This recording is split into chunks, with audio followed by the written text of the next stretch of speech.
Welcome to Favor English News with me, and I'm a Godfrey Israelite.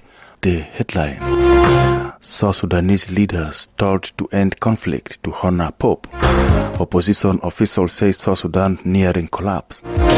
And dear Congo and Rwanda vow to agree peace plan within days. Welcome to the details.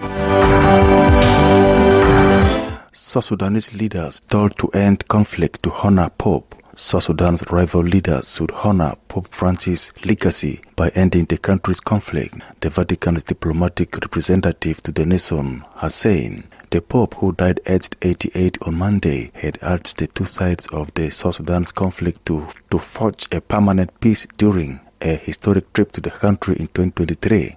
Recent violence has threatened to end a fragile peace agreement struck in 2018 between the civil war's two factions. The head of the UN mission in South Sudan, Nicholas Haysom, recently warned that the country was on the brink of a return to full-scale civil war. Tensions rose at the start of March when a militia group allied to first Vice President Riek Machar during South Sudan's civil war clashed with the army. Archbishop Horgan said Pope Francis spoke firmly during his 2023 visit, calling for no more bloodshed, no more conflict, no more violence, adding that the late pontiff's message was still relevant. The Archbishop, who spoke to congregants attending Mass at St. Teresa's Cathedral in the capital Juba on Friday, said it was disheartening to see continued reports of violence. The same day, the United Nations mission in South Sudan, UNMISS, called for an end to the clashes in the country after reports of fighting between the Sudan People's Liberation Army in opposition and South Sudan People's Defense Forces.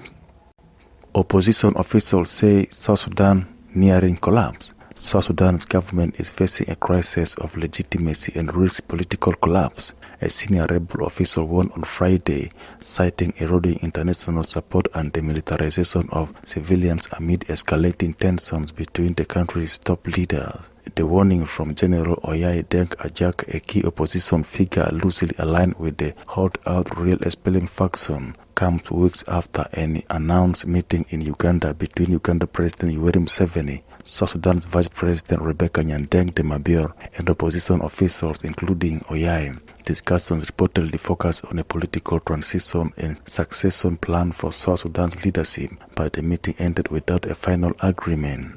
General Ajak, a founding member of the Sudan People's Liberation Movement and former security minister, accused government leadership of driving the nation towards chaos. His remarks highlight frustration over tribal divisions as stalled peace process more than a decade after independence. Ajak cited South Sudan deteriorating global standing, including a U.S. plan to shut its Juba embassy and withdrawals by some European diplomats. He also warned of growing tribal militia threats and a weakening national army, saying arming civilians risks deeper conflict.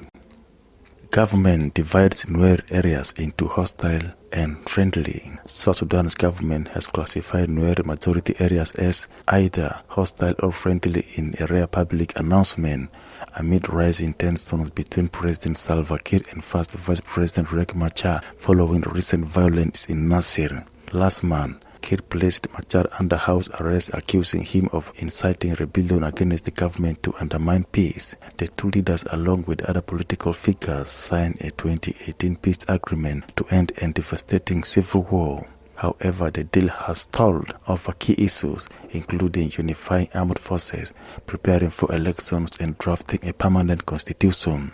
At a press conference in Juba on Saturday, Cabinet Affairs Minister Dr. Martin Elia Lomoro named Nasir, Olang Akobo, Nyirol Uror, Fangak, Ayod, Rupkona, and Panjshir counties as hostile, while Maiwut, Longechuk, Guit, Lier, Magnetic, Koch, and Mayom were designated as friendly. Lomoro, a close ally of Kiir, accused communities in the hostile counties of refusing to reconcile the government, leading to attacks on security forces. He specifically blamed Machar SPLM party for dominating these areas.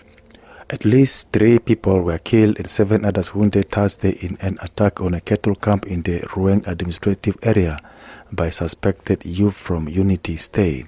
The RAA government condemned the attack on the Atoni cattle camp, and a South Sudan People Defense Force garrison in Atoni Payam, calling it a barbaric act by heavily armed militia.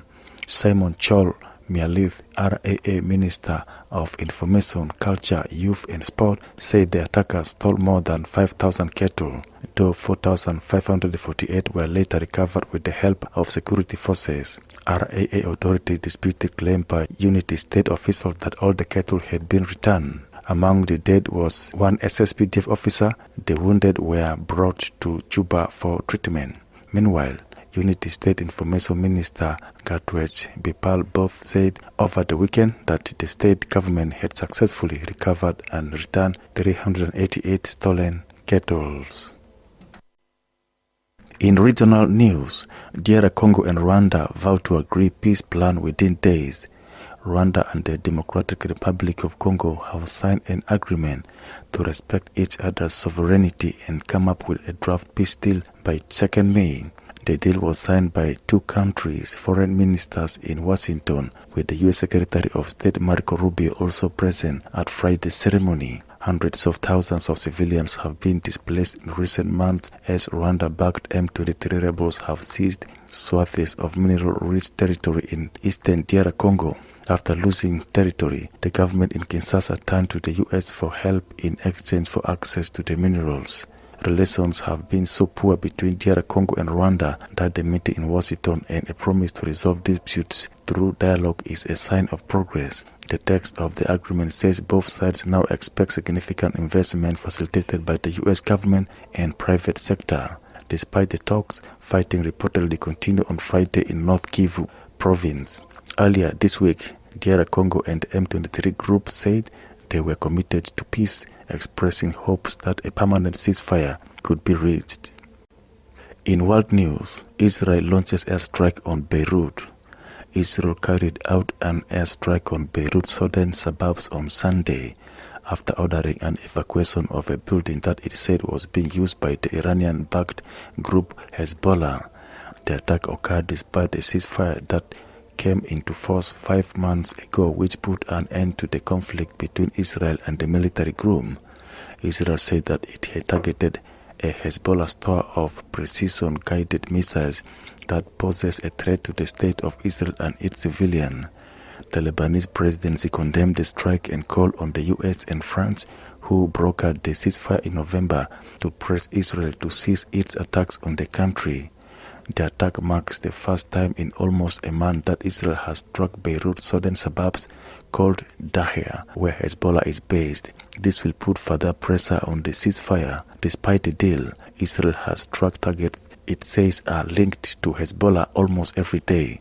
The Israeli government has said that it will respond to any perceived threats from Hezbollah. Live footage streamed showed a giant plume of smoke billowing from the targeted building an hour after the Israeli army issued an evacuation order to residents of the Hadar neighborhood. Lebanon civil defense later said that no casualties had been recorded and rescue crews had extinguished the fire. In a statement on X following the strike, the Lebanese presidency said that President Joseph Aoun condemned the attack. To end the news, the headlines once again. South Sudanese leaders told to end conflict to honor Pope. Opposition officials say South Sudan nearing collapse. And DR Congo and Rwanda vowed to agree peace plan within days. Our verse for today is taken from Psalms 118 verse 6. The Lord is with me, I will not be afraid. What can mere mortals do to me? Stay tuned.